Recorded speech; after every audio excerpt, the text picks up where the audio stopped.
Ndërkohë që gara për listën e hapur vijon një pjesë e mirë e politikanëve të vjetër, disa prej tyre emblema të sistemit të kaluar kanë marrë një goditje të heshtur për të qartë mungesën e mbështetjes direkte nga votuesit. Në zgjedhjet e 11 majit, 18 figura të njohura rezultojnë me numrin më të ulët të votave preferenciale, duke u lënë jashtë çdo gare reale për mandat, të paktën nga numrimi deri tani. Në listën e socialistëve në Tiranë bie në sy performanca minimale e Etjen Xhafajt me vetëm 463 vota dhe Arben Pëllumbit me 806, të ndjekur nga Toni Gogu 1326, edhe pse nuk I kemi futur në listë emra si Mimi Kodheli, Pandeli Majko, Plaren Dreca apo Ermonela Felaj kanë marrë më pak vota nga sa pritej, pasi emra si Gonxhe, Hoxha apo Braçe kanë nga 8 deri 13.000 vota. Në kampin opozitar situata nuk është më e ndritshme.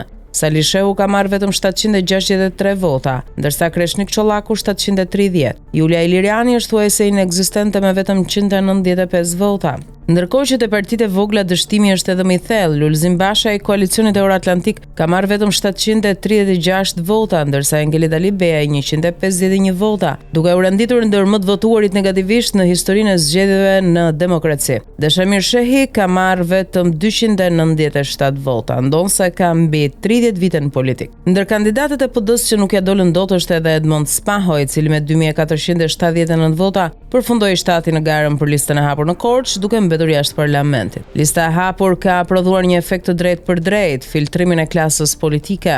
Aty ku dikur mjaftonte një vend në listën e mbyllur, sot kërkohet mbështetje reale, dhe ajo siç tregojnë shifrat ka munguar plotësisht për një pjesë të madhe të atyre që ende mendojnë se janë faktor në politikën shqiptare.